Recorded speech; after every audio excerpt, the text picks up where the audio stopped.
Hello friends, welcome to पूरा academy. पूरा academy आपका बहुत बहुत स्वागत करता है। Friends, don't worry about failure. Failure के बारे में अगर आप चिंता करते हैं तो जाहिर सी बात है आप एक राइट डायरेक्शंस में नहीं चल पाएंगे। हमेशा आपको प्रॉब्लम नज़र आती है, ऑब्स्टेकल नज़र आएंगी और जो आगे आप बढ़ रहे हैं वो भी ग्राफ आपका डाउन चला जाएगा। तो क्या करना है आपको? बस एक बार राइट होना है। फेल आप कितना हो भी बार होते हैं, डजेंट मैटर टू यू। आप अगर एक बार राइट होते हैं तो आप सक्सेस हो जाएंगे। ये ड्रीव हॉस्टन के द्वारा बोला गया है। इसलिए आप हमेशा निरंतर चलते रहें, कभी रुकने का प्रयास ना करें।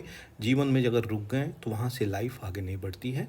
इसलिए समय जैसे बढ़ता रहता है ऐसे ही अगर आप आगे बढ़ेंगे तो जाहिर सी बात है अपने लक्ष्य को प्राप्त कर सकते हैं और आप फेलियर से भी आगे निकल सकते हैं। अगर आप फेल हों तो फिर से उठें और पुनः आगे बढ़ें, पुनः आगे बढ़ें, जिसके कारण आप अपने सक्सेस को बस आपको एक ही बार पाना है। तो इसलिए आप अगर उस चीज़ पे लगे हैं तो आपको ज़रूर मिलेगी और आप वहाँ तक आसानी से पहुँच जाएंगे। चलिए देखते हैं ये जो क्वेश्चंस हैं आज के वो क्या हैं। आज के यूपीएससी के क्वेश्चंस हैं कुछ इस तरीके से। There has been a persistent deficit budget year after year. प्रत्येक साल के बार बार यहाँ पे बजट में डेफिसिट हो रही है। तो विच action of the flowing can be taken? कौन सी गवर्नमेंट एक्शन लेगी कि डेफिसिट को रिड्यूस करा जाए? तो पहला ऑप्शन है reducing revenue expenditure and second option है introducing new welfare scheme. Third option है रैशनलाइजिंग सब्सिडीज और चौथा ऑप्शन है रिड्यूसिंग इम्पोर्ट ड्यूटी। तो कौन सा सही है इसको आप कमेंट सेक्शन में ज़रूर लिखें और बताएं। नेक्स्ट क्वेश्चन है which of the following is are indicators used by IFPRI to compute the global hunger index report। बहुत इंपॉर्टेंट है, यहाँ से क्वेश्चंस यूपीएससी बार बार पूछती है, इसलिए इसकी डिटेलिंग मैं आपको दूंगा। पहला ऑप्शन दे रहे हैं अंडर नरिशमेंट, दूसरा दे रहे हैं चाइल्ड स्टंटिंग, तीसरा दे रहे हैं चाइल्ड मोर्टेलिटी। तो इसमें से सेलेक्ट करना है तो सेलेक्ट करिए। ऑप्शन ए में है 1, बी में है 2 3, सी में है 1 2 3 और डी में है 1 एंड 3। तो कौन सा सही है यहाँ पे इसको ज़रूर बताएं।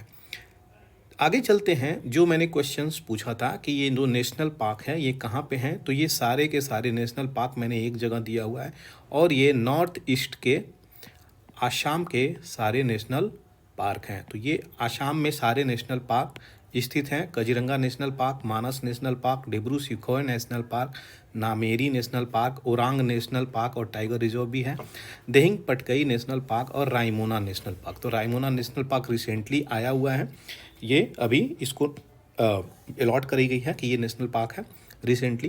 काजीरंगा जाना जाता है अपने किस चीज़ के लिए फेमस है? यहाँ से ब्रह्मपुत्रा नदी निकलती है और ब्रह्मपुत्रा नदी पास करती है इसको, जिसके कारण यहाँ पे राइनोज हैं, राइनोसोरस, वन हॉर्न राइनोसेरस। मानस नेशनल पार्क भी वन हॉर्न राइनो के लिए जाना जाता है। Dibru Saikhowa national park, Nameri national park भी है, ओरांग नेशनल पार्क और टाइगर रिजर्व भी है। ये सारी चीज़ें यहाँ पे इसकी खूबियाँ हैं। अब देखते हैं आज के कुछ इम्पोर्टेंट प्रश्न कि ये कहाँ पे सिचुएटेड हैं। तो मौलिंग नेशनल पार्क और नाम ढापा नेशनल पार्क ये कहाँ पे हैं, आप कमेंट सेक्शन में ज़रूर बताएं ताकि आपको लंबे समय तक याद रह सके। अब देखते हैं ओल्ड क्वेश्चंस पेपर जो कि मैं आपको यहाँ पे डाला हूँ। तो ये वो क्वेश्चंस है जो आपको मैं अभी बताया। आगे देखते हैं G20 नेशंस के बारे में। काफ़ी हद तक ये चीज़ें न्यूज़ में आ जाती हैं, इसलिए G20 नेशंस को आज हम देख लेंगे कि इसमें कितने नेशंस हैं। तो यहाँ पे आप देख सकते हैं Argentina, Australia, Brazil, Canada, China, France, Germany, Bharat, Indonesia, Italy, Japan, Mexico, Russia, Saudi Arabia, South Africa, Republic of Korea, Turkey, United Kingdom, USA और यूरोपियन यूनियन है यहाँ पे। तो यहाँ पे 19+1 यूरोपियन यूनियन, जिसमें बहुत सारे कंट्री आते हैं, ऑलमोस्ट 27 के आसपास यहाँ पे कंट्री आती है। तो ये G20 में अगर लिख दे स्टेटमेंट कि इसमें 20 नेशंस हैं तो ये रॉन्ग हो जाता है। यहाँ पे 20 नेशन नहीं है, 19+1 यूरोपियन यूनियन है। ये ध्यान में रखना बहुत ही आवश्यक है। आगे देखते हैं G7 कंट्री के बारे में अब हम देखेंगे ताकि कन्फ्यूज़न नहीं हो। G7 कंट्री की डिटेलिंग ये है कि यह एक इंटरनेशनल ग्रुप ऑफ 7 कंट्री है। अभी जिसका पहले जो नाम था वो कुछ और था, वो G6 था, उसकी भी डिटेलिंग मैं आपको दूंगा। तो इसके बारे में देख लेते हैं। क्यों देखते हैं इसके बारे में? क्योंकि अभी न्यूज़ चल रही है रिसेंटली, G7 की जो मीटिंग चल रही है कहाँ पे, जापान में, उसके बारे में भी हम यहाँ पे देखेंगे। तो सबसे पहले G7 की बैकिंग देख लेते हैं, बैकग्राउंड देख लेते हैं क्या है। तो इंटर गवर्नमेंटल है ये और पॉलिटिकल फोरम, जिसको कौन कौन सी कंट्री इसमें है, तो कनाडा है, फ्रांस है, जर्मनी है, इटली है, जापान है, ये कंट्री इसमें है, United kingdom and United state, ये इतनी कंट्री इसमें हैं। और इसके अलावा बात करी जाए तो यूरोपियन यूनियन इसमें आता है किस रूप में, is a non enumerated member, non enumerated member के रूप में भी इसमें आता है। तो ये ऑफिशियली ऑर्गेनाइज्ड है किस चीज़ के लिए, शेयर्ड वैल्यू प्लूरलिज्म और रिप्रेजेंटेटिव गवर्नमेंट के रूप में। तो ये रिप्रेजेंट करता है एक प्रकार से एक ग्रुप पावर के रूप में, ताकि जो भी प्रॉब्लम हो वर्ल्ड में उस चीज़ को इकोनॉमिक पर्सपेक्टिव से वो चीज़ें डील कर सके। ऐसी चीज़ें ये G7 मेंबर अकाउंट करता है। और ये ग्लोबल नेट वेल्थ जो है 200 ट्रिलियन के आसपास इसमें रखते हैं और 30 से 43% of global gross domestic product भी इन्हीं में आता है। और 10% of the world populations consist करती है। कौन सी ग्रुप? G7 की ग्रुप इतनी इम्पोर्टेंस रखती है। अब आगे देखते हैं इसके बारे में। ये फोरम जो है ओरिजिनेट होता है कब, 1975 समिट में। इसका नाम G6 से स्टार्ट होता है, लेकिन अगर बात करी जाए यहाँ पे पहले हम देख लेते हैं कि G6 से इसकी स्थापना करी गई है कब, 25 मार्च 1973 से। तो ये फर्स्ट जी समिट जो होती है वो कहाँ पे होती है, फ्रांस में होती है। देख सकते हैं इसके रिप्रेजेंटेड कौन होते हैं, तो वैलरी गिस्कार्ट एस्टिंग यहाँ के इसके प्रेसिडेंट होते हैं और 1973 में इसकी स्थापना हो जाती है। लेकिन अभी के समय में ये G7 क्यों है, G8 क्यों नहीं है, ये भी मैं आपको बताऊंगा। तो इसमें कौन कौन सी G6 में कंट्री थी, core country, France, West Germany, Italy, Japan, UK और US, ये कंट्री जिसमें थी। अब देख लेते हैं इनकी G7 की डिटेलिंग। तो G8 कैसे बनता है G7 से, G6 से G7 बना और G7 से G8 कैसे बनता है और फिर G7 कैसे बन जाता है वो हम देखेंगे यहाँ पर। तो ये फ्रांस जो होस्ट करता है और इसके 6 government, France, Germany, Italy, Japan, UK, US, ऐसी चीज़ें ग्रुप 6 की बनाती हैं। लेकिन summit group of 7 1976 with addition of Canada के रूप में भी। रसिया जो है इसमें ऐड करता है कब, 1997 में मिल जाता है। लेकिन कुछ ही साल के बाद यहाँ पे क्या होता है, 2014, तो जब रसिया इसमें जुड़ता है तो G8 कंट्री हो जाती है। लेकिन जब क्रीमिया को कैप्चर कर लेता है रसिया और 2014 के आसपास, तो रसिया को सस्पेंड कर दिया जाता है इस एनेक्सेशन से और इसका नाम G7 पुनः हो जाता है।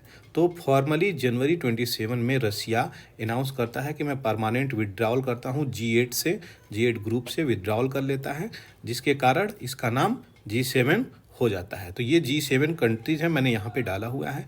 रसिया को बाहर निकाल दिया गया, G8 था जो, और G20 कंट्री में ये सारी कंट्री आती हैं। तो ये आसानी से आप एक जगह देख सकते हैं। ये पूरी की पूरी चीज़ें हो गई। अब नेक्स्ट देखते हैं कि न्यू IT रूल्स, एक एडिटोरियल है स्ट्रॉन्ग यहाँ पे आया हुआ है, उसको अच्छा से मैं कवर करूँगा और देखते हैं कि ये न्यू IT जो रूल्स है वो क्या है। 6 अप्रैल की बात करी जाए तो यूनियन गवर्नमेंट इंट्रोड्यूस करता है कुछ रूल्स, सेटअप रूल्स, कि ये जो फेक न्यूज़ चल रहा है मार्केट में, मिस इन्फॉर्मेशन चल रहा है इंटरनेट पे, सोशल मीडिया पे, OTT प्लेटफॉर्म पे, ये क्या प्रॉब्लम क्रिएट कर रही हैं, उसी को लेके यहाँ पे न्यू IT रूल्स लिखाया गया। लेकिन एडिटोरियल्स में कई सारे ब्रॉड व्यूज़ हैं, ब्रॉड पर्सपेक्टिव बताए गए हैं, उसको हम लोग यहाँ पे कंसीडर करेंगे।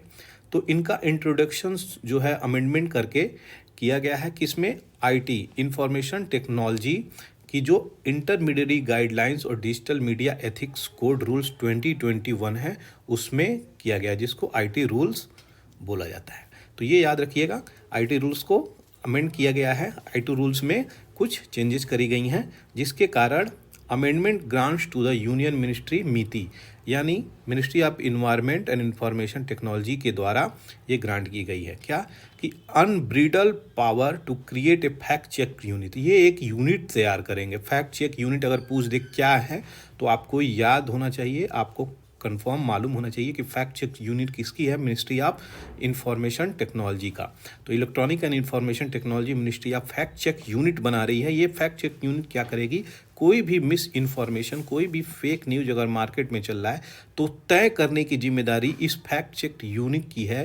और इसको मैटर नहीं करेगा कि मार्केट में क्या चीज़ें हैं क्या नहीं है, तो ये अपनी फैक्ट चेक खुद करेंगी और इन्हीं के आधार पे तय होगा कि ये गलत न्यूज़ है और ये राइट न्यूज़ है। तो ऐसी चीज़ें निकल के आ रही हैं। अब बात क्या कर रहे हैं गवर्नमेंट, यहाँ पे एडिटर साहब, which will definite identify false और मिसलीडिंग, जो मैं आपको बताया। तो ऑनलाइन कंटेंट में कौन सी चीज़ें आएंगी और गवर्नमेंट बिजनेस के लिए यहाँ पे कंसर्न है कि central governments business in any manner, तो कौन सी चीज़ें गवर्नमेंट की इम्पैक्ट कर रही हैं और क्या फेक न्यूज़ है जो गवर्नमेंट को इम्पैक्ट कर रही हैं, उस पर ये चेक कराएंगे। और ज़्यादातर उन्हीं फेक न्यूज़ को चेक कराएंगे जो करेंटली गवर्नमेंट के पक्ष में चीज़ें नहीं हैं या फिर उसको इम्पैक्ट कर रही है। ऐसी चीज़ें यहाँ पे एडिटर बोल रहे हैं। IT rules derive their authority from information technology act 2000। जो IT एक्ट है वो 2000 में बना हुआ है। यहाँ पे इसकी IT एक्ट 2000 में जो बनी है उसके आधार पे यहाँ पे चेंजेज इसमें लेके आए हैं। यहाँ पे एक और बात करी गई है कि सेक्शन 79 जो है इलेक्ट्रॉनिक कॉमर्स की, सेक्शन 79 एक्ट क्या प्रोवाइड करता है कि एक सेफ हार्बर प्रोवाइड करता था, कि ग्रांट करता था किसको, इम्यूनिटी इंटरमीडियरीज को। तो इंटरमीडियरीज कौन है, इंटरमीडियरीज ये हैं कौन कौन, WhatsApp, signal, Twitter, Facebook, Instagram, ये सारी की सारी सोशल मीडिया और ऐप्स, वेबसाइट, ये जो भी चीज़ें हम लोग डालते हैं फेसबुक से लेके सारी चीज़ें, ये सारी इंटरमीडियरीज है। इंटरमीडियरीज क्या है, आपको कुछ भी प्रॉब्लम हो रहा है, कोई भी समस्याएं आ रही हैं, कुछ लिखना चाह रहे हैं, आप इस पे आसानी से लिख सकते हैं अपने विचार को, स्पीच और एक्सप्रेशंस को आप यहाँ पे अपने एक्सप्रेस कर सकते थे। लेकिन अभी क्या चीज़ें यहाँ पे आ रही हैं कि आप एक्सप्रेस अभी भी कर सकते हैं, लेकिन प्रॉब्लम क्या निकल के आ रही है वो आपको बता देता हूँ। तो यहाँ पे इंटरमीडियरी को पहले सेफ हार्बर दी गई थी किस एक्ट में, IT एक्ट 2000 में। लेकिन as long as this entity observe due diligence, तो ड्यू डिलिजेंस ये पहले अच्छे से यहाँ पे कार्य करती थी जो, और अपनी ड्यूटी को निभाती थी किसके ला, अंडर स्पेसिफिक लॉ। तो जो स्पेसिफिक लॉ यहाँ पे बनाया गया उसके अंदर में ये सारी चीज़ें करती थी। लेकिन अब जो गाइडलाइंस प्रिस्क्राइब की गई है वो स्टेट को प्रिस्क्राइब की जाएंगी और ये इस चीज़ को अगर नहीं फॉलो करेंगी तो इस पर एक्शन होगा। और कौन सी यूनिट चेक करेगी, फैक्ट चेक यूनिट, FCI। यहाँ पे मैं यहाँ पे लिख लेता हूँ FCI, फैक्ट चेक यूनिट। तो ये आपको याद होना चाहिए, जब मैं FCI बोलूँ तो यही है। तो FCI चेक करेगी यहाँ पे, और जो भी persons who receive, stores, transmit electronic records, it will include internet service provider, search engine and social media platform. तो इन सारी चीज़ों पे ये चेक करेगी कि आप क्या डाल रहे हैं, किसके बारे में डाल रहे हैं, आपका इन्फॉर्मेशन राइट है, रॉन्ग है, लीगल है, ऑथेंटिक है, सब चीज़ें चेक करेंगी। कौन, FCI, फैक्ट चेक यूनिट। आगे देख लेते हैं क्या बातें बोलती हैं। तो रेस्ट्रिक्शंस किस पे ये लगा रहे हैं ये हम देखेंगे। तो अमेंडमेंट जो इंट्रोड्यूस हुआ है इस महीने लेके आई है जो गवर्नमेंट, वो एक नया असॉल्ट है किस पे, हमारी लिबर्टी पे। और लिबर्टी पे ये बोल रहे हैं कि सारी की सारी ह्यूमन की लिबर्टी ये जो फैक्ट चेक यूनिट है ये किल कर सकती है। और ये जो नया रूल्स लेके आए हैं वो बहुत हद तक अनडेमोक्रेटिक भी बोल रहे हैं। कैसे बोलेंगे वो उसको हम लोग देख लेते हैं। To be sure, misinformation और fake news, whatever one might want to call it, is rampant or internet, its effect are unquestionably डिलेटेरियस। तो यहाँ पे जो कोई भी चीज़ हम लोग इंटरनेट पे डालते हैं, Facebook, social media, WhatsApp etcetera, whatever हम लोग अपलोड करते हैं वहाँ पे डालते हैं, वो चीज़ें ये चेक करेंगे और ये ब्रांड करेंगे एक हिसाब से कि भाई साहब ये गलत न्यूज़ है, और उस गलत न्यूज़ के आधार पे आप लोगों को पनिश भी कर सकते हैं, लोगों को पनिश करेंगे, लोगों को इम्प्रिजनमेंट भी हो जाता है। तो अभी बात कर रहे हैं ये जो रूल्स आई है लोगों की लिबर्टी को किल कर रही है, लिबर्टी को हैम्पर कर रही है, ऐसा एडिटर का मानना है। तो though we must be cognizant that not all problems are capable of easy legislation। तो ऐसा चीज़ें कही गई हैं कि ये चीज़ें इस पे लेगिस्लेट करना, रूल बनाना ईजी तो नहीं है, लेकिन इस पे बनाया जा सकता है। और thoughtless censorship is neighbour and answer. तो जो भी चीज़ें हम लोग डालते हैं अपने सोशल मीडिया पे, वो अगर उसको सेंसर किया जाए, उस पर काटा जाए, ये सही है ये गलत है, तो वह कोई जवाब नहीं है, यह कोई प्रति उत्तर नहीं है इसका। इसलिए सबसे बेकार क्या बात है यहाँ पे कि IT rules restrictions flow not through legislation. तो ये लेगिस्लेशन नियम के अनुसार यहाँ पे बातें कर रहे हैं कि आप इस पे रिस्ट्रिक्शंस नहीं लाइए, बल्कि नहीं लाएं, बट थ्रू एग्जीक्यूटिव डिक्टेट। तो जो एग्जीक्यूटिव कैबिनेट की बात करी गई है, उनके प्रिंसिपल, उनके आधार पे ये चीज़ें लेके आई हैं। यानी कैबिनेट की मीटिंग बैठी और ये चीज़ें लाना है, ये ला दी हैं, ऐसा बोला जा रहा है यहाँ पे। आर्टिकल 19 क्लॉज 1A का बात करी जाए तो यहाँ पे बहुत इंपॉर्टेंट बात है। तो ये ग्रांट करता है क्या, एवरी सिटीजन हैज राइट, जो मैं पहले बताया। आर्टिकल 19 क्लॉज 1 क्या कहता है कि सबको फ्रीडम ऑफ स्पीच और एक्सप्रेशन दी गई है हमारे constitution of India. Fundamental rights की अगर बात करें तो फंडामेंटल राइट्स आपका आप फंडामेंटल राइट्स 12 से लेके आपका कितने तक है, 35 तक। तो 12 से 35 तक फंडामेंटल राइट्स है। इसमें मेंशन है कौन सा, 19 क्लॉज 1A। तो 19 क्लॉज 1A जो बताता है वो यही कहता है कि फ्रीडम ऑफ स्पीच और एक्सप्रेशन सबको है, जिसके कारण हम लोग अपने इस चीज़ को कर सकते हैं। लेकिन यहाँ पे जो रूल लेके आए हैं वह स्पीच और एक्सप्रेशन को हैम्पर करेगा। और दूसरी तरफ कौन सी बातें बोली गई हैं कि राइट्स जो दी गई हैं 19(1) क्लॉज A में, उसको लिमिटेड रीजनेबल रेस्ट्रिक्शंस के साथ दी गई हैं। ये किस में मेंशन है, ये किस में मेंशन है, आपके आर्टिकल 19(2) में। तो आर्टिकल 19(2) में मेंशन है, जिसके कारण आप इसको रिस्ट्रिक्ट भी कर सकते हैं। लेकिन रिस्ट्रिक्ट कर दिए हैं और आप इसकी इंटरेस्ट ऑफ सॉवरेनिटी और इंटीग्रिटी ऑफ इंडिया पे और सिक्योरिटी ऑफ स्टेट और फ्रेंडली रिलेशंस, इसके आधार पे ये चीज़ें हम कर सकते हैं। अगर कोई चीज़ें इस पे हैम्पर करती है, हमारे भारत के संप्रभुता पे अगर बात चली आए, इंटीग्रिटी एकता पे बात चली आए, सिक्योरिटी की बात चली आए किसी स्टेट के, और फॉरेन स्टेट पे किसी चीज़ का इश्यू आ जाए, पब्लिक ऑर्डर की बात से दिक्कत आ जाए, तो इस सब चीज़ में हम लोग कंटेम्प्ट ऑफ कोर्ट में चीज़ें आ जाए, तो defamation of incitement to an offence, इस चीज़ों में हम लोग रिस्ट्रिक्ट कर सकते हैं। लेकिन फ्रीडम ऑफ स्पीच का एक अलग दायरा है, रेस्ट्रिक्शंस का एक अलग दायरा है। उस चीज़ की बात यहाँ पे एडिटर बोल रहे हैं। दूसरी तरफ क्या कर रहे हैं, they confer on the fact check unit limitless power. ये बहुत स्ट्रॉन्ग बात है। ये जो बातें यहाँ पे एडिटर बोल रहे हैं कि इनको लिमिटलेस पावर दिया जा रहा है, किसको, एफसीआई को। एफसीआई क्या है, फैक्ट चेक यूनिट है, एफसीयू। तो ये यूनिट जो है, ये यूनिट चेक कर रही है, उनको लिमिटलेस पावर दी गई है कि आप डिसाइड करिए कि कौन सा इन्फॉर्मेशन गलत है, कौन सा इन्फॉर्मेशन सही है, और उसको सोशल मीडिया इंटरमीडिएट जितने भी हैं उन सारे चीज़ों पे आप चेक करेंगे, उनकी फाइंडिंग क्या क्या दिक्कतें ये हैं, कौन सी फेक न्यूज़ है, कौन सा गलत न्यूज़ है। तो ये कौन तय करेगा, अगर गवर्नमेंट करवा रही है तो गवर्नमेंट अपने प्रो में नहीं सोचेगी क्या, ऐसी चीज़ें यहाँ पे बोल रही हैं। तो गवर्नमेंट अपने प्रो में हमेशा सोच रही है और सोचेगी, बोल रहे हैं, जिसके कारण यहाँ पे प्रॉब्लम क्रिएट आ रही है, लोगों की right to speech and expression hamper हो सकती है। ये यहाँ पे बोले जा रहे हैं। आगे देखते हैं, एक लैंडमार्क जजमेंट है, सुप्रीम कोर्ट देता है, सबको पता होगा, बहुत फेमस जजमेंट है ये, और कई बार ये न्यूज़ में आया।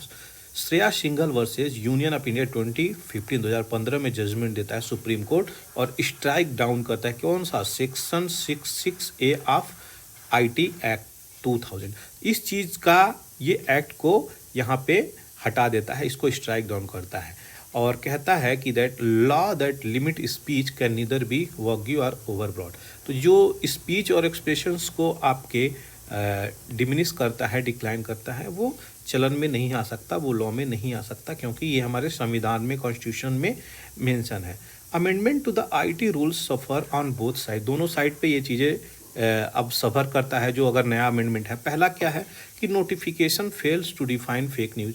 पहले तो यही नहीं बताया कि फेक न्यूज़ की डेफिनेशन क्या है और फेक न्यूज़ किसको बोलेंगे। और दूसरा जो है चीज़ें ये कि कि it allow the government to fact check unit to make declaration on the veracity of any news. तो कोई भी न्यूज है उसको ये अपना फैक्ट चेक यूनिट में डालेंगे, और in respect of any business, तो किसी भी बिजनेस, किसी भी कंसर्न, कोई भी फील्ड हो, कोई भी डाटा हो, उसको ये चेक करवा सकते हैं। और any business is a strong word which you can see over year. और एनी बिजनेस मीन्स यहाँ पे यही बात होती है कि आपका कोई भी चीज़ ये चेक करवा सकते हैं, आप रेस्ट्रिक्ट नहीं करिएगा। अगर लॉज आ गया है, यहाँ पे रूल्स लेके आ गए हैं तो, और दैट इन्वॉल्व्स द स्टेट। अब देखिए भारत में 28 स्टेट हैं और यूनियन टेरिटरी हैं, तो ये स्टेट और यूनियन टेरिटरी भारत में कितनी डाइवर्सिटी है, उसमें आप ऐसे स्ट्रॉन्ग वर्ड एनी बिजनेसेस कैसे इस्तेमाल कर सकते हैं, ये भी यहाँ पे बात बोली गई है। ये कि जो कि कंसर्न किसका होता है, स्टेट का और लोकल अर्बन बॉडीज़ का और सेंट्रल लेवल पे अलग अलग चीज़ें स्ट्रेटिफाइड हैं, कि इसीलिए लिस्टिंग करी गई है। कौन सी, सेंट्रल लिस्ट और स्टेट लिस्ट और कंकरेंट लिस्ट, ये सारी लिस्टिंग इसीलिए बनी है। लेकिन यहाँ पे ये क्या कर रहे हैं, इसको कहीं ना कहीं हैम्पर कर रहे हैं। The use of open ended, यहाँ पे बात बोल दी है, open ended and undefined word. तो अनडिफाइंड वर्ड है जिसको आप डिफाइन ही नहीं किए हैं, तो लोग पता क्या करेंगे, काफ़ी कन्फ्यूजन है इसमें। और specially the use of phrase any business, जो कि मैं आपको बताया, यह एक स्ट्रॉन्ग वर्ड है। एक नेशंस के लिए, एक डेमोक्रेटिक कंट्री के लिए ये डिसाइड करना बहुत कठिन हो जाएगा यहाँ पे कि कौन सी फेक न्यूज है। और लीगली अगर कोई कोर्ट में जाता है तो भी यहाँ पे दिक्कत होगा। क्यों? क्योंकि लॉज ही अच्छे से फ्रेम नहीं किए गए हैं, यहाँ पे रूल्स ही अच्छे से फ्रेम नहीं किए गए हैं। तो रूल्स में कंट्राडिक्शंस यहाँ पे आ रही हैं, क्योंकि कोई चीज़ें इन्होंने डिफाइन ही नहीं किए हैं। अगर डिफाइन नहीं किए हैं तो ये तय करेंगे अपने हिसाब से यहाँ पे डिसाइड करेंगे और अपने हिसाब से रेगुलेट करेंगे इस चीज़ को। तो फैक्ट चेक यूनिट कहीं ना कहीं हमेशा इन्फ्लुएंस रहेगी जो भी कंकरेंट गवर्नमेंट है। ऐसी बातें यहाँ पे बोली गई हैं, ये चीज़ें आपको बता ही दिया मैं। और amendment to the IT rules are not only a product of the pure executive instruction but also achieve each one of these consideration. तो सभी को कहीं कहीं इन्फ्लुएंस कर रही है ये चीज़ें, और इसका कॉन्सिक्वेंसेस क्या है, intermediaries faced with the threat of the prosecutions will naturally weed out information deemed false by the fact check. तो जो भी इंटरमीडियरीज हैं, इंटरमीडियरीज में आपको पहले बताया, WhatsApp, social media, Facebook etcetera, जो भी चीज़ें हैं वो इंटरमीडियरीज आ रही हैं। उस पर जो भी चीज़ हम लोग डाल रहे हैं वो यहाँ पे फैक्ट चेक यूनिट के द्वारा खींची चले जाएंगी। उनको अगर कोई भी प्रॉब्लम आती है तो वो प्रॉब्लम अपनी चेक करवा लेगी गवर्नमेंट, किससे, FCI से। It will remain for the state to tell us what the truth is. तो जो सच्चाई है वो स्टेट बताएगा कि यहाँ पे कौन सी सच्चाई है। और राइट ऑफ प्रेस और indeed the common person to question authority to speak truth to the power will be diminish. तो जो भी आप प्रेस की फ्रीडम है, कॉमन ह्यूमन बींग की फ्रीडम है, क्वेश्चन ऑफ अथॉरिटी है, यह पावर जो है इसको गिराने की बात करी गई है। और सिविल लिबर्टीज़ भी यहाँ पे कहीं ना कहीं किल हो रही है। ऐसी चीज़ें यहाँ पे इस एडिटोरियल में डाली गई हैं जो कि इन्होंने डिटेल में बताई है। अब देखते हैं हम नेक्स्ट, इंडिया का पॉपुलेशन बात करी जा रही है नेक्स्ट एडिटोरियल में, कि इंडिया का पॉपुलेशन मिड 2023 तक यह सरपास कर जाएगी चाइना को और इससे आगे निकल जाएगी। तो अगर हम देखें यहाँ पे कि 2023 में कितनी पॉपुलेशन है इंडिया की, 1428.6, यहाँ पे कितनी है, 1425.7। तो ये प्रोजेक्ट किया है कौन, यूनाइटेड नेशन ने। यूनाइटेड नेशन प्रोजेक्ट किया है कि ओवरटेक कर ले जाएंगे हम इसको। और यहाँ पे सारी चीज़ें यहाँ पे दिया गया है। तो यूनाइटेड नेशन पॉपुलेशन फंड ये जो रिपोर्ट जारी की है, तो वर्ल्ड पॉपुलेशन हिट करेगी 800 करोड़, जो कि बहुत मास नंबर है। वर्ल्ड की पॉपुलेशन 800 करोड़ के पास चली जाएगी, यहाँ पे नवंबर 2022 में चली गई है। और रिपोर्ट ये भी कहता है कि everywhere point two slower growth and ageing society यहाँ पे बढ़ेगी, जिसके कारण ये 2050 तक पॉपुलेशन जो है ग्लोबल ग्रोथ प्रोजेक्ट में आएगा। यहाँ पे बात करी जा रही है TFR की, टोटल फर्टिलिटी रेट पर वुमेन तो अफ्रीका में 2.3 है, इंडिया में 2 हो गई है। ये इंपॉर्टेंट है, स्टेट बेसिस में कभी कभी क्वेश्चंस आते हैं, मैंने इसीलिए इंपॉर्टेंट समझ के इसको डाला है। ब्राज़ील में 1.6 है, रसिया में 1.5 चल रही है, चाइना का देखिए 1.2 पे है, क्योंकि ये अपनी 2 चाइल्ड पॉलिसी 1 चाइल्ड पॉलिसी ये लेके हमेशा समय समय पे आए हैं। भारत में ऐसा कोई चीज़ नहीं है, भारत में डेमोक्रेटिक सिस्टम के अनुसार चीज़ें चली थी, और आज के डेट में अगर बात करी जाए तो ये चीज़ें भारत में फैमिली प्लान लेके आई है, और जिसके कारण हम लोग अभी इसको कंट्रोल कर रहे हैं। कई सारे स्टेट ऐसे भी हैं भारत में जो 2 चाइल्ड पॉलिसी लेके आ रहे हैं, जिसको अगर 2 चाइल्ड से ज़्यादा होगा तो गवर्नमेंट में आपको जॉब लेने में दिक्कत होगी। ये सारी प्रॉब्लम निकल के आ रही हैं, ऐसी चीज़ें यहाँ पे मेंशन है। नेक्स्ट हम लोग देखते हैं, एक पैनल बनाया गया है परम्बिकुलम रिलोकेटिंग अरिकोपन। तो यहाँ पे expert panel can decide site other than Parambikulam for relocating Arikomban. तो अरिकोमपन एक हाथी को बोला गया है जो कि बहुत कॉन्फ्लिक्ट पैदा कर रही है केरला के इस जोन में, और इसको रिलोकेट की बात करी गई है, तो यहाँ पे रिलोकेट होगा। देखते हैं केरला के इस हाथी को कहाँ पे रिलोकेट किया जा रहा है। तो ये देखते हैं, अब ह्यूमन के हैबिटेट को ये आके उजाड़ती है और दिक्कत देती है, तो इसलिए अरिकोपन को एक दूसरे जगह शिफ्ट करने की बात करी गई। और सच में बात करी जाए, क्या हम लोग इसके हैबिटेट में नहीं घुसे हैं क्या? अगर ह्यूमन अपने हैबिटेट में रहे तो ये दूसरे के हैबिटेट में क्यों आएंगे? लेकिन ह्यूमन की पॉपुलेशन बढ़ती जा रही है, तो ह्यूमन जंगल को क्लियर कर रहे हैं, और जंगल को क्लियर कर करके वहाँ पे एग्रीकल्चर कर दे रहे हैं, तो जिसके कारण ये आएंगे ही आएंगे। अब फिर भी अपना एक अल्टरनेट ऑप्शन ढूंढता है। आप देखते हैं इसको कहाँ पे शिफ्टिंग करी जाती है। नेक्स्ट जो टॉपिक है, world largest producer of milk hit a dry patch. Dry patch का क्या मतलब होता है यहाँ पे कि हम लोगों का जो लार्जेस्ट प्रोड्यूसर मिल्क जो हम लोग जाने जाते हैं वर्ल्ड में सबसे ज़्यादा, वह एक डिक्लाइन के रूप में यहाँ पे आया है अचानक से। वो उसका क्या कारण है वो बताते हैं। तो सबसे पहले यहाँ पे मैं आपको एक चीज़ दे दूँगा, लंपी स्किन डिजीज़ यहाँ पे जो है, और हाई फॉडर कास्ट, 2 चीज़ें यहाँ पे दी गई हैं जिसके कारण मिल्क का प्रोडक्शंस गिरा है और प्रॉब्लम हो रही है। अगर बात करी जाए अमूल मिल्क की तो 60 रुपये के आसपास चल रही है। अगर 1 लीटर पाउच नाउ कॉस्ट 66। तो 2022 में अगर बात करें तो 60 रुपये चल रही थी, और करंटली बात करें तो 66 चल रही है। ऐसी चीज़ें निकल के आ रही हैं। और इंडिया की जो मिल्क है वो 57 थी 2020 अप्रैल 2023 में। अलग स्टेट में अलग अलग चार्ट, अलग अलग रेट्स हैं, उस हिसाब से यहाँ पे चल रही हैं। यहाँ पे एवरेज रेट की बात करी जाए तो एवरेज रेट आप देख सकते हैं यहाँ पे रिटेल प्राइस में।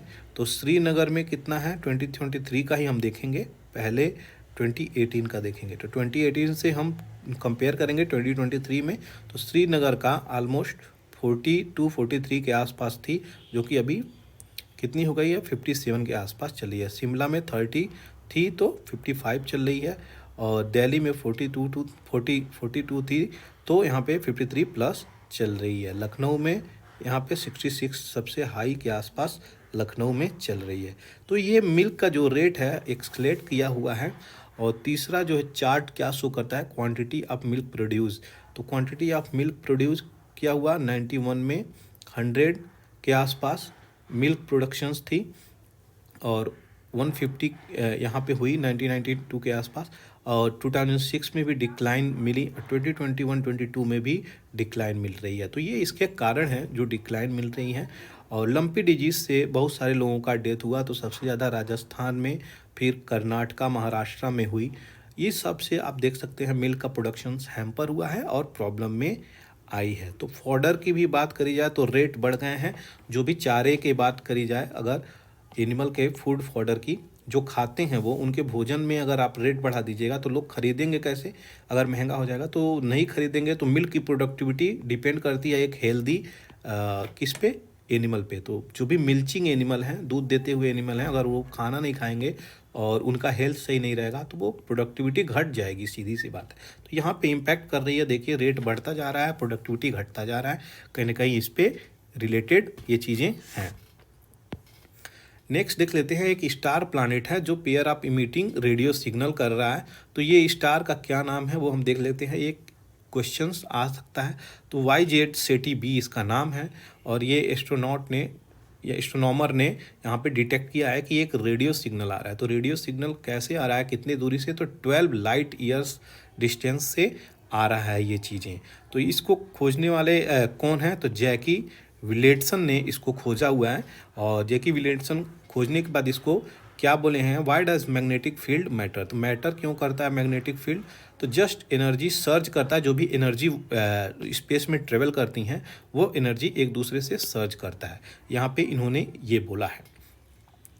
YZ सेटी बी का मतलब क्या है, तो it has a small orbit, और एस्ट्रोनॉमर ये भी डिटरमाइन किए हैं कि planet takes just a couple of earth day to circle to a star, तो जो भी स्टार है यह एक बॉडी है और रॉकी अर्थ बॉडी है, साइज एक्जो प्लानट के नाम से ये भी जाना जाता है, एक्जो प्लानट है ये, जो कि रोटेट करते हैं एक स्टार के अगल बगल। तो रॉकी मटेरियल है इसकी, एक्जो प्लानट है ये, और इसका नाम क्या है, YZ सेटी बी। तो ये 1-2 दिन के आसपास में इसको सर्किल करता है, स्टार को सर्किल करता है। तो ये इसकी चीज़ें हैं। और गोल्डी लॉक जोन क्या होता है, एक ऐसा जोन जहाँ पे सस्टेनेबल लाइफ हो सके, जहाँ पे लिविंग बीइंग हो सके, तो ऐसी चीज़ें गोल्डी लॉक जोन बोलते हैं। मान लीजिए अगर ये सन है तो सन के आसपास लाइफ क्या है, यहाँ पे मरकरी है, वीनस है, अर्थ है, तो अर्थ तीसरे नंबर पे आती है। और मरकरी पे लाइफ क्यों नहीं है, तो यहाँ पे टेम्परेचर बहुत हाई है जिसके कारण लाइफ थोड़ा संभव नहीं है। अब बात करी जाए ऐसे गोल्डी लॉक जोन की जहाँ पे सस्टेनेबिलिटी है, जहाँ पे लाइफ पनप सकती है, तो वो गोल्डी लॉक जोन बोली जाती है। ये चीज़ें यहाँ पे बताई गई हैं। नेक्स्ट देख लेते हैं, हमारे जितेंद्र सिंह साइंस मिनिस्टर जो हैं यहाँ पे बात कर रहे हैं कि एक क्वांटम कंप्यूटर भारत में भी R&D के रूप में यहाँ पे पैसा दिया जा रहा है, और इस पे रिसर्च और डेवलपमेंट होगा ताकि क्वांटम कंप्यूटर बना दें। देखिए क्वांटम कंप्यूटर बहुत फास्टेस्ट कंप्यूटर होता है, बहुत ही इसकी एल्गोरिदम जो है बहुत स्ट्रांग और सिक्योरिटी पॉइंट ऑफ व्यू से बहुत ओके होता है, जिसके कारण कुछ 5-6 कंट्रीज ही हैं यहाँ पे बोली जा रही हैं जो कार्य कर रही हैं अभी तक, और टोटल 6 कंट्री के आसपास ये क्वांटम कंप्यूटर है। भारत भी इसकी तरफ बढ़ रहा है। क्वांटम कंप्यूटर एक बार अगर डेवलप हुआ तो चीज़ें ये भारत की बहुत सारी चीज़ों में बढ़ जाएगी। तो जैसे इसरो के प्रोजेक्ट हो गए और DRDO के प्रोजेक्ट हो गए भारत की, और स्पेस प्रोजेक्ट हो गए, सारे की सारी चीज़ें भारत की बहुत तीव्र गति से बढ़ जाएंगी अगर हम लोग इसमें चीज़ें करते हैं। 2023 की बात करी जाए तो 8,000 करोड़ के आसपास यहाँ पे बजट एलोकेट करा गया है,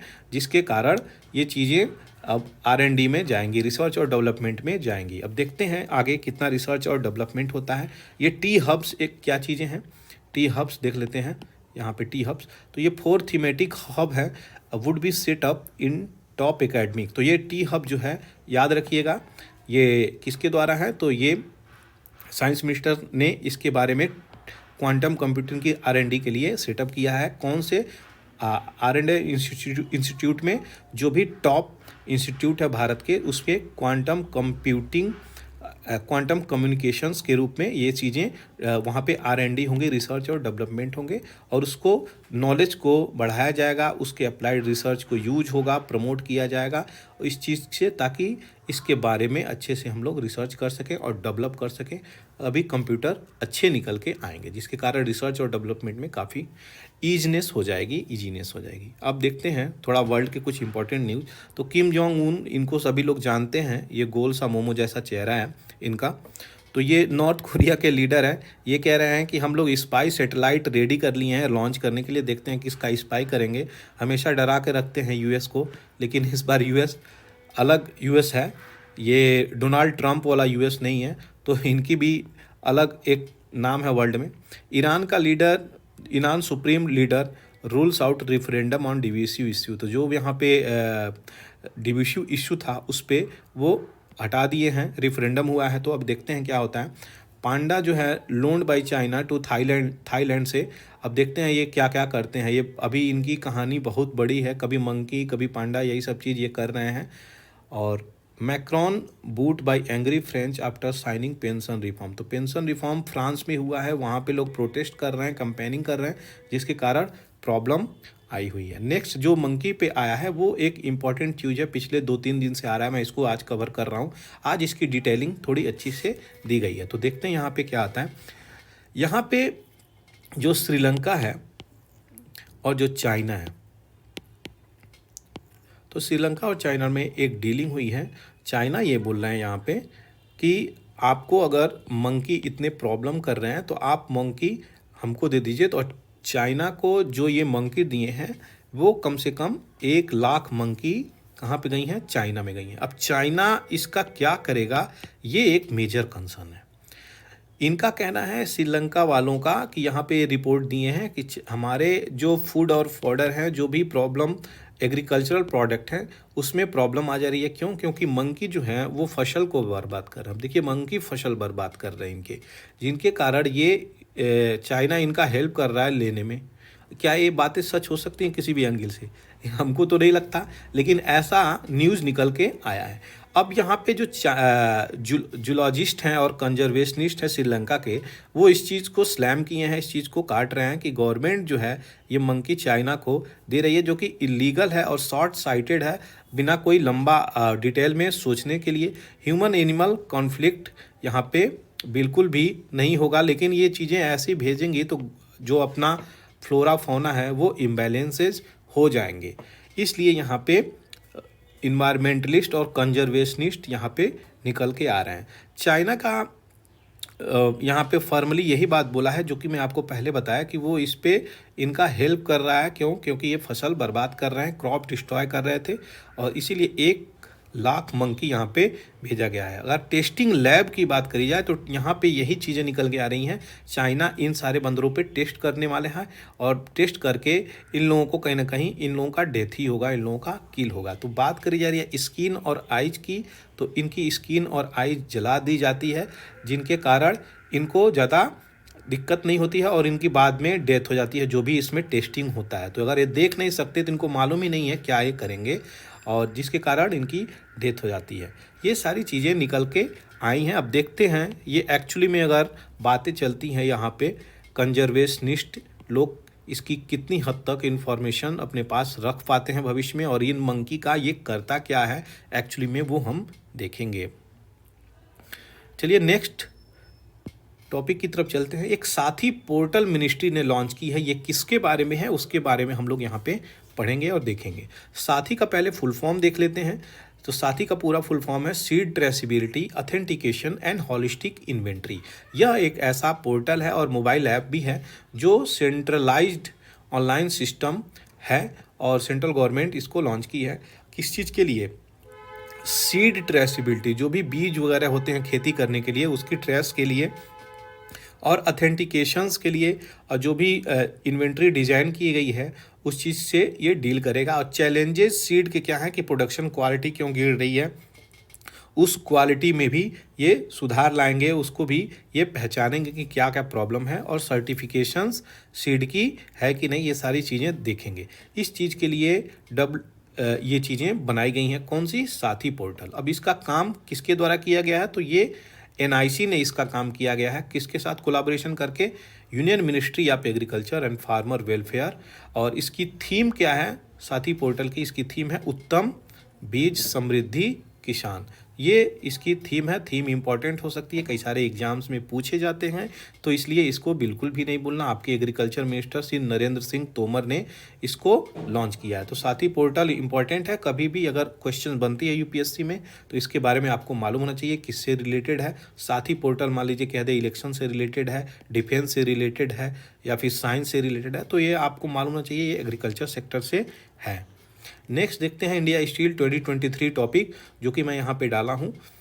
ये PIB सबका न्यूज़ है जो मैं आपको भी बता रहा हूँ।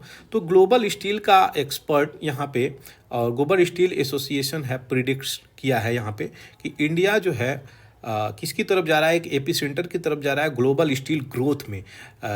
और इसके मिनिस्टर कौन है? ज्योतिरादित्य M सिंधिया साहब हैं इसके मिनिस्टर अभी, जो कि सिविल एविएशन के भी मिनिस्टर हैं। और इंडिया फिनिश किया है स्टील प्रोडक्शंस, जो कि बढ़ा हुआ है कितने परसेंट? 6%। तो ये बहुत ही इंपॉर्टेंट बात है कि 6% हम लोगों की प्रोडक्शन बढ़ गई। क्यों? क्योंकि अगर स्टील की प्रोडक्शंस बढ़ेगी तो जाहिर सी बात है स्टील से बनने वाले जितने भी सेक्टर और इंडस्ट्री हैं उनका प्रोडक्शंस बढ़ रहा है, तभी प्रोडक्शंस स्टील की बढ़ रही है। अगर बात करी जाए घर में, तो घर में कितने सारे प्रोडक्ट हम लोग स्टील के लगाते हैं, बर्तन से लेके यूटेंसिल लेके इक्विपमेंट तक स्टील के प्रोडक्शंस हो रहे हैं। तो अगर स्टील की प्रोडक्शन बढ़ाई जा रही है तो जाहिर सी बात है देश में कुछ अच्छा हो रहा है। जबकि बात करी गई है ग्लोबली स्टील प्रोडक्शंस डिक्लाइन हुआ है कितने परसेंट? 4.2% एक कैलेंडर ईयर में 2022 में इसकी डिक्लाइन हुई है। Steel consumption including export will be around 132 million tons to 135 million tons. 2024 में 135 मिलियन टन का एक्सपोर्ट यहाँ पे हो जाएगा। ये minister of state Faggan Singh Kulaste यहाँ पे ये बात बोली है। मिनिस्टर ऑफ स्टेट हैं ये स्टील के, ये इन्होंने बात बोली है। तो MOS minister of steel and rural development इसको इनोग्रेट किया है। और ये जो इंडिया स्टील 2023 मीटिंग हुई है, ये कहाँ पे हुई है? याद रखने वाली बातें हैं, ये मुंबई में ही हुई है। बहुत इंपॉर्टेंट बातें हैं।